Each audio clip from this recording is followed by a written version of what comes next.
floor to Mr. Eli Sharabi. My name is Eli Sharabi. I am 53 years old.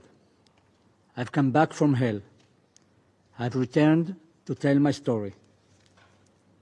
I used to live in Kibbutz Be'eri with my British-born wife, Liane, and my daughters, Noya and Yahel. It was a beautiful community. We were all passionate about creating the best life for our children and to our neighbors. At 16, I left Tel Aviv for Be'eri, seeking a peaceful home, away from the concrete city. I found a loving community and knew I would raise my family there. Many asked why we lived near Gaza, but to me, Be'eri was heaven. Liane came from Bristol, UK, as a volunteer. She was meant to stay a few months, but she met me and we fell in love.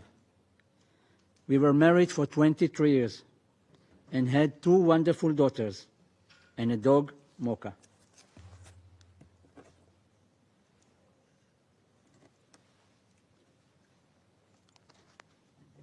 On October 7, my heaven turned to hell. Sirens began. Hamas terrorists invaded, and I was ripped away from my family, never to see them again. For 491 days, I was kept mostly underground in Hamas terror tunnels, chained, starved, beaten, and humiliated. I was held captive in the darkness, isolated from the world by Hamas terrorists. They took pleasure in our suffering.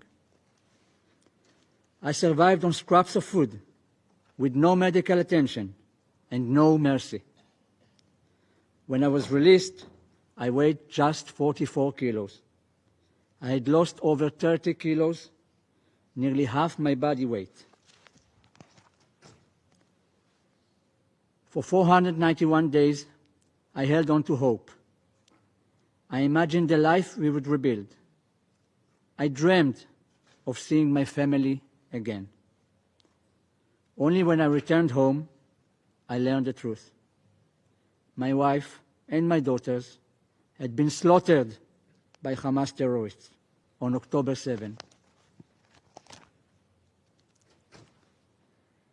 I'm here today, less than 6 weeks ago after my release, to speak for those still trapped in that nightmare.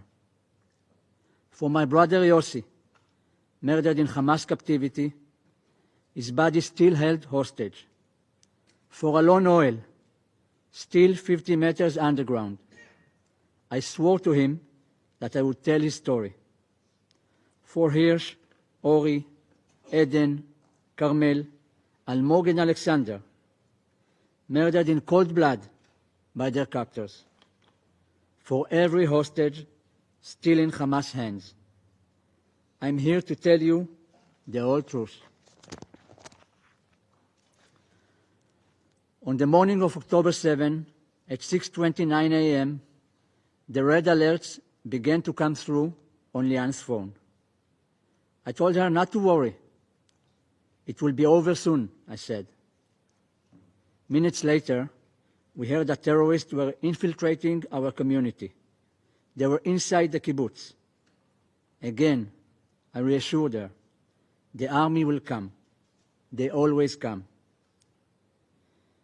We heard gunfire, screaming, explosions, and then we heard the terrorists at our door.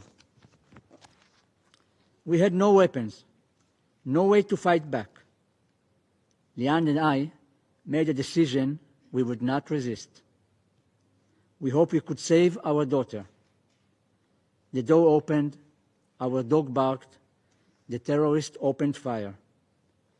Liane and I threw ourselves over our daughters, screaming for the terrorists to stop.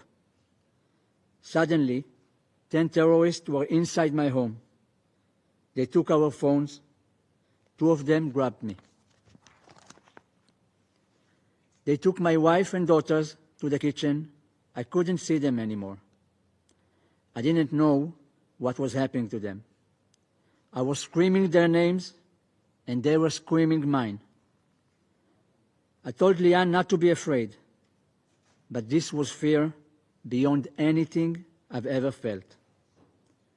Then I knew I was being taken. As they dragged me out, I called out to my girls, "I will be back." I had to believe that. But that was the last time I ever saw them. I didn't know I should have said goodbye forever.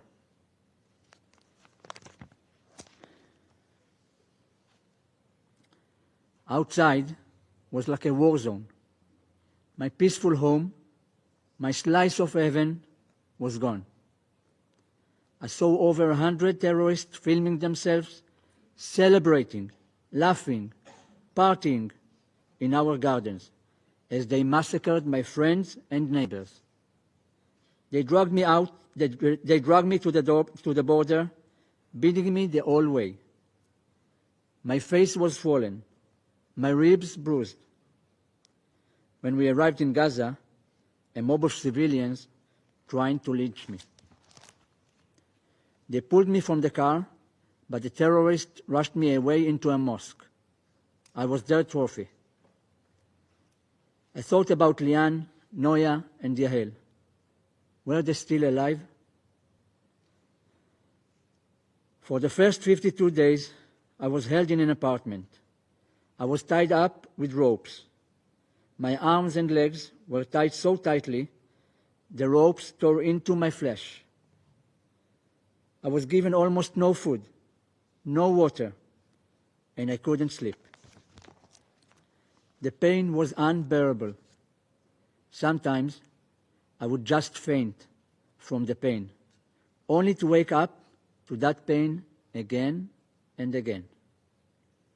Then, on November 27, 2023, Hamas took me into a tunnel, 50 meters underground. Again, the chains were so tight, they ripped my skin. They never took them off, not for a single moment. Those chains tore at me until the day I was released. Every step I took was no more than 10 centimeters. Every walk to the bathroom took an eternity. I cannot begin to describe the agony. It was hell.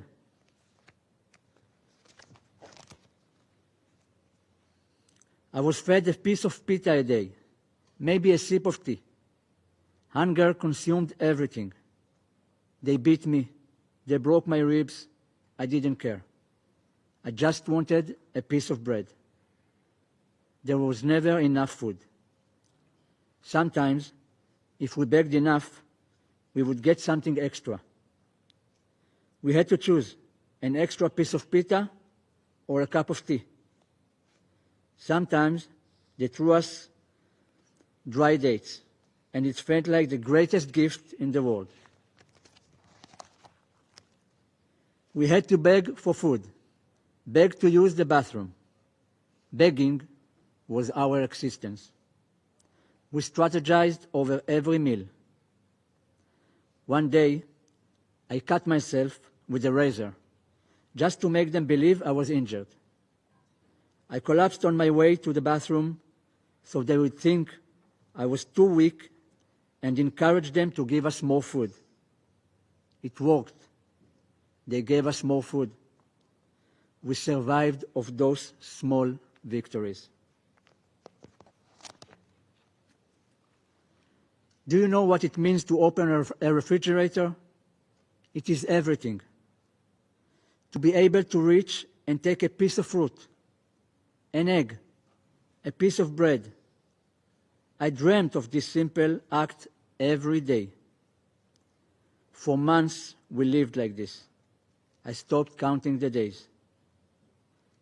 Living as a hostage, you don't know how the day will begin, nor how it will end, whether you will live or die.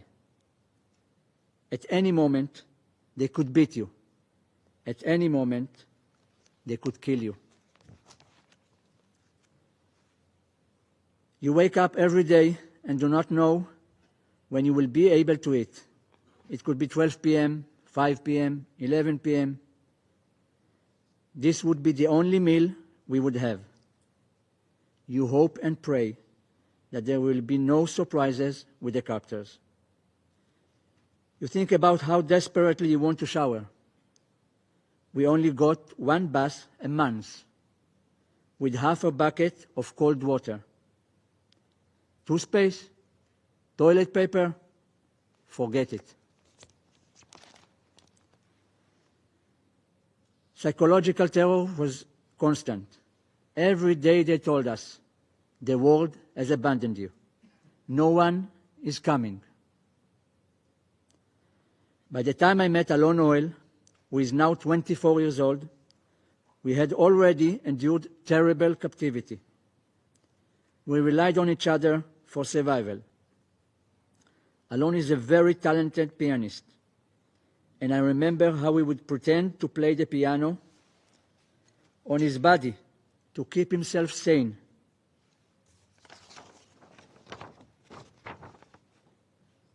He doesn't look like anymore like that.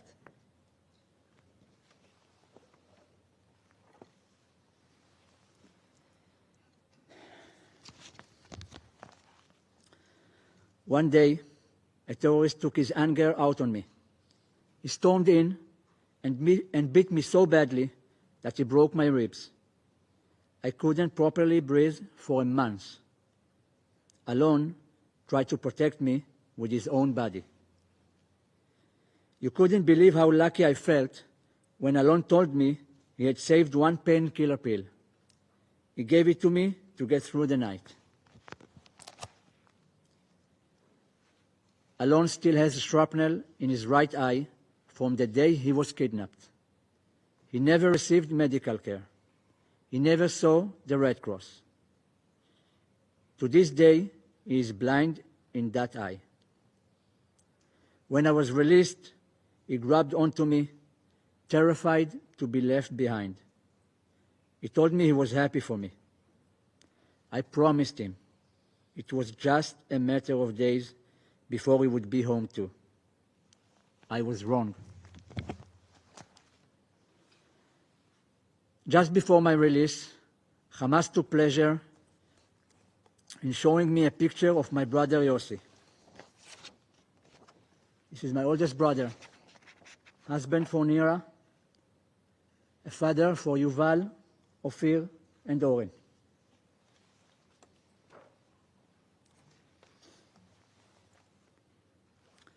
They told me he was dead.